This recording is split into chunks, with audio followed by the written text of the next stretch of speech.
Sai Ram, offering my most humble pranams at the lotus feet of beloved Bhagwan. The numerous occasions as a student that I got to witness the love between Sai Geeta and Swami, I used to sometimes wonder whether this is the relationship that a living being shares with his pet. Because the relationship between pets and the pet owners, or the pet parents as they are called nowadays, is so intense and so divine and so close that I thought that this is how it is possibly between Sai Geeta and Swami as well. But then, when we look at the incidents in Sai Geeta's life, we realize that it is much beyond. It is the relationship between a devotee and her Lord. It is a relationship between the Jivatma and Paramatma. Let me just elaborate this with 2 episodes.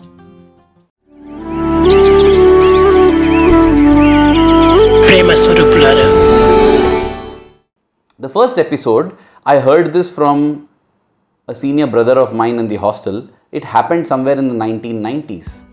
Sai Geeta was housed in a big shed bang opposite the boys' hostel. Why? Possibly as a role model for all the boys, for all of them to see and learn what devotion is. In fact, there was one occasion when, as Swami came out for darshan, Sai Geeta, who was present in the procession that day, saw Swami and began to urinate in excitement. And when an elephant urinates, it's a waterfall from behind. And the whole group of boys chanting Vedam and doing Bhangra dance had to disperse immediately to avoid being caught in that shower. But during that darshan, as Swami passed by Sai Geeta, Swami looked at the students. Though he had not seen what they had done, he knew what they had done. He told them, if you have a cup of that urine, possibly you will get a little bit of her devotion. That is the kind of high regard that the Lord had for this devotee Sai Geeta. So, possibly Swami placed her right in front of the hostel to be there as a role model. And a role model she was, and she always will be. On this day, as the boys were going about their business in the hostel, they suddenly heard a trumpet. Sai Geeta was excited, and that could mean only one thing, that is Swami is coming. Those were the days when there was no police convoy or there were no vehicles sounding sirens and preceding Swami. Swami would just sit in his car and go out. The only siren that was there was Sai Geeta, and that was enough to get all the boys onto the road waiting for Swami's car to come, and it surely came. And Sai Geeta came rushing out of her enclosure, almost breaking down the gates on the way. Luckily, the Mahout opened the gates and she comes out. And Swami stops the car, gets down. But strangely, Sai Geeta is not going towards Swami.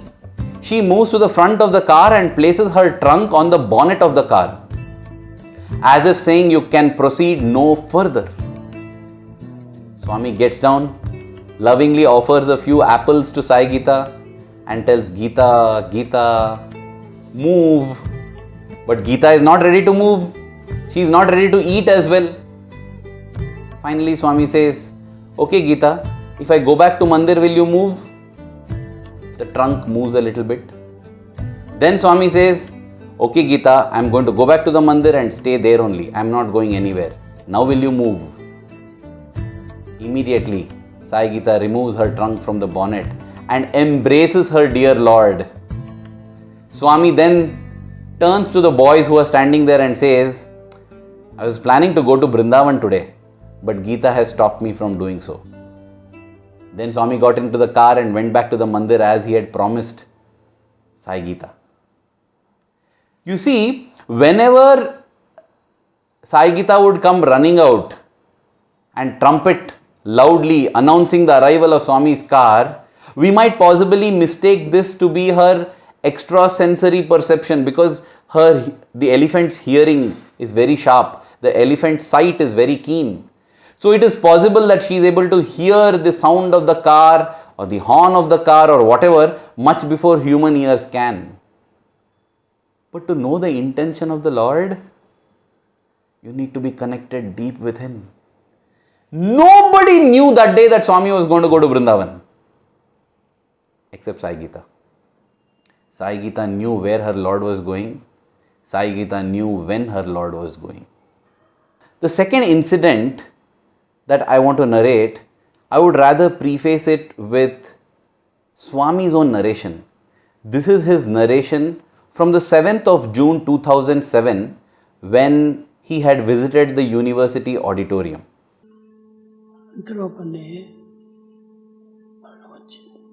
In the meantime, the end came. పోయేటప్పటికి నేను చెప్పాను, పోయినావా మంచిది, సంతోషం, క్రియ చదువుతాం. అప్పుడు ముందు రాత్రి దాన్ని చూసుకునేటువంటి ఒక పెద్దరెడ్డి అనుకున్నాడు, అతనితో చెప్పిందట. Earlier, the previous night, Sai Geeta told Pedireddy, the caretaker of that elephant. Care taker కాదు, స్వామి కూడాను ఎక్కువ కాలం ఉండడు. స్వామి కూడా ఎక్కువ కాలం ఉండడు. అతను పోయే లోపలే నేను ముందుగా పోతాను, నేను ఒక క్షణమైన బ్రతకలేను ఈ మందిరంలో.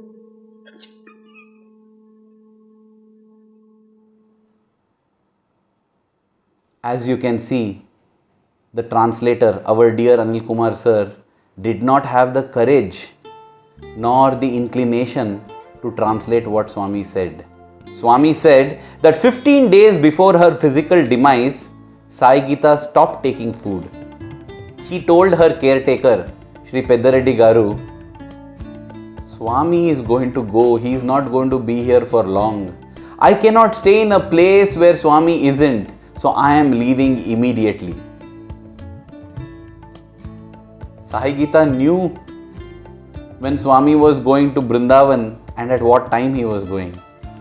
She also knew when Swami was going on the ultimate journey that none of us wanted to comprehend even in April 2011. She knew when as well. It is not a bond between an ordinary pet and an ordinary master. It is a bond between a devotee and the Lord. It is a sayujyam, it is a samipyam, it is a sarupyam. It is a union where there are two bodies but there is only one Atma, the relationship between the Jivatma and the Paramatma. 23rd of May 2007 is the day when this great devotee of the Lord, Sai Geeta, was given a funeral by the Lord himself.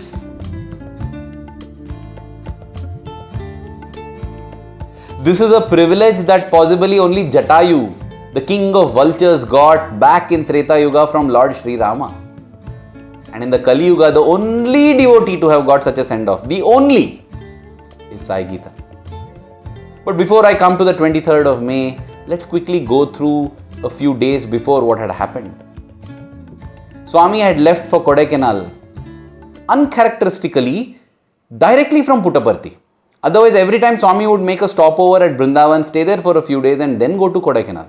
Swami left in 2007 for Kodaikanal from Puttaparthi.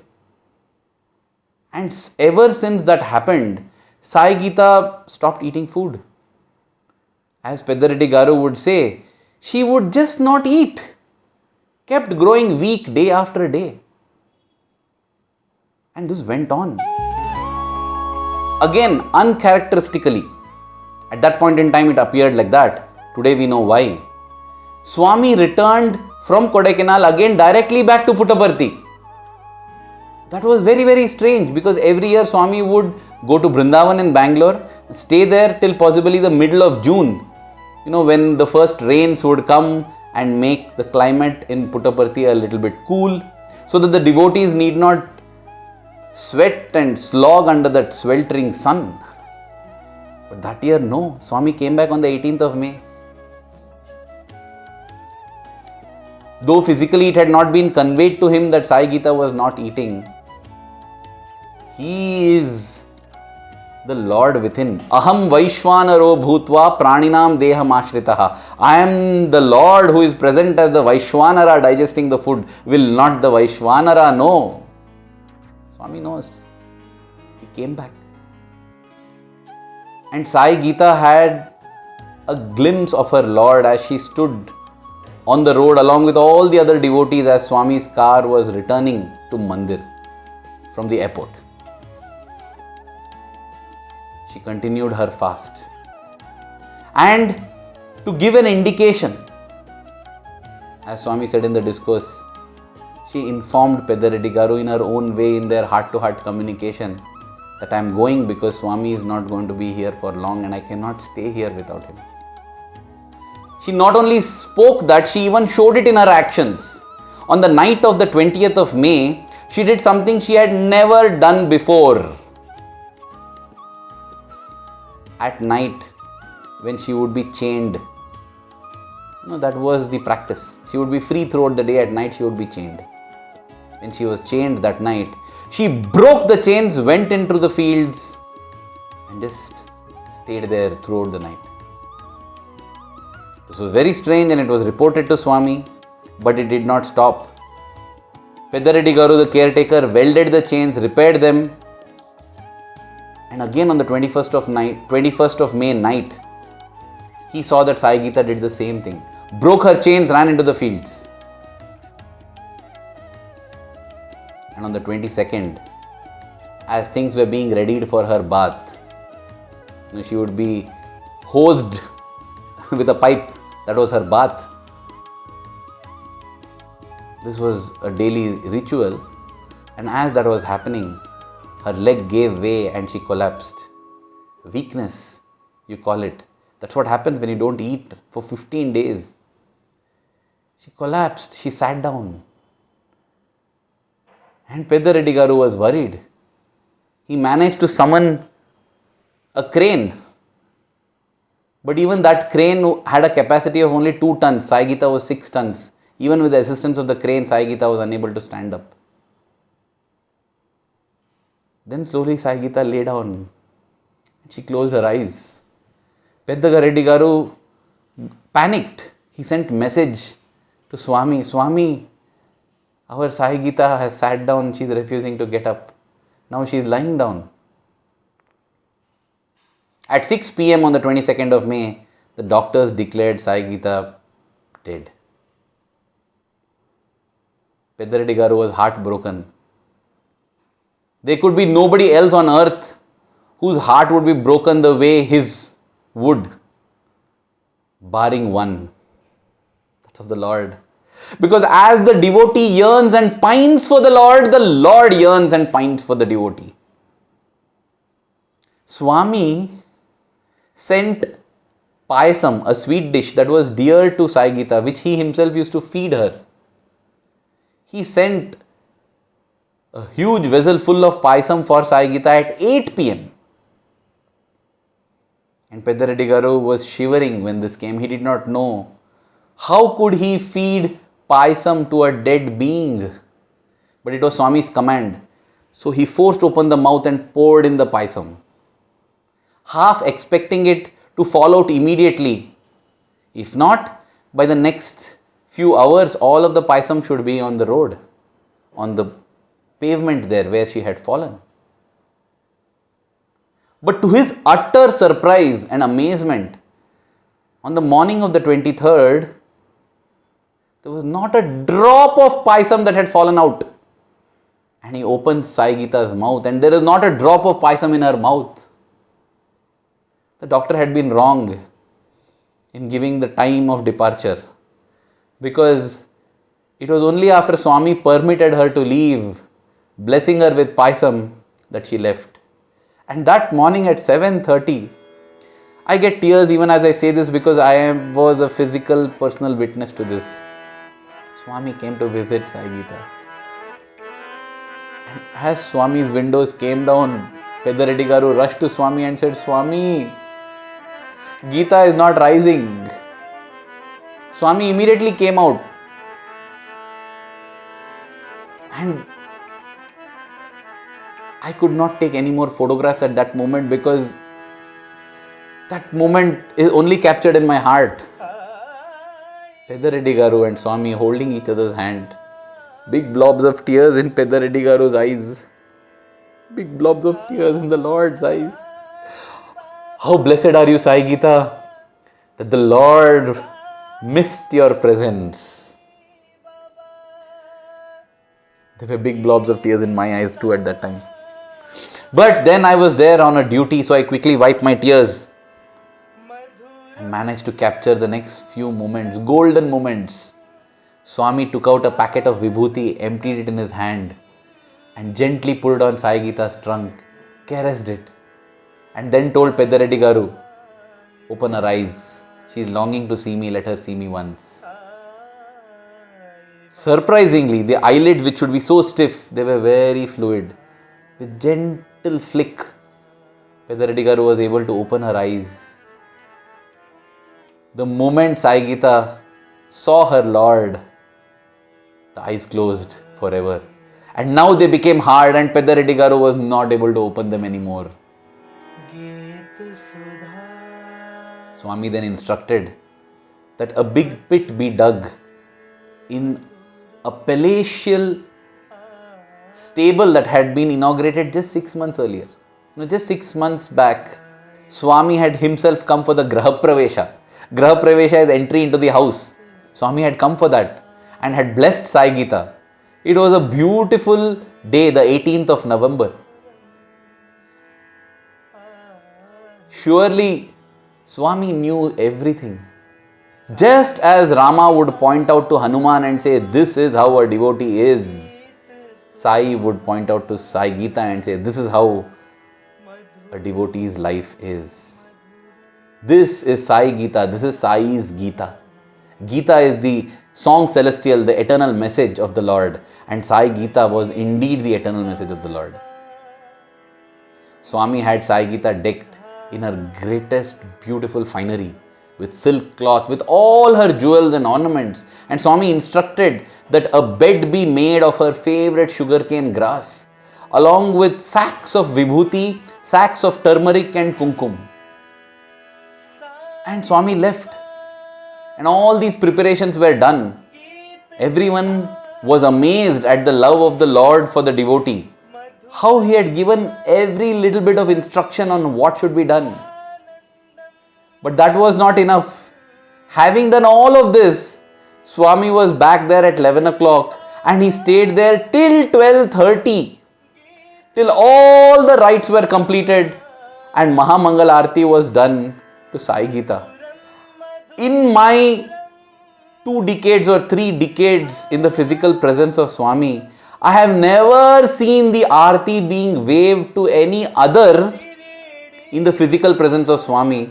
It happened that day because the Lord was giving the message that when your yearning, when your devotion, when your understanding is like that of Sai Geeta, there is no difference between you and me. Swami would always say, "I am God," but if you inquire deeply, you will realize that you are God too. On the 23rd of May in 1940, Swami declared, "I am God." And on the 23rd of May in 2007, Swami showed with his actions that when you make a deep inquiry, you will realize you too are God. Sai Geeta is divine. Aarti needs to be done to her. That is the speciality of this day. And even as we fondly remember the physical sojourn of Sai Geeta, who always knew where her Lord was going and when he was going, be it Brindavan or back to the heavenly abode, let us yearn to have love for Swami like her. And let's pray to Swami, "Swami, make us also Sai Geeta. Sai's Geeta, the message of Swami. May our lives be your message." Thank you. Jai Sai Ram.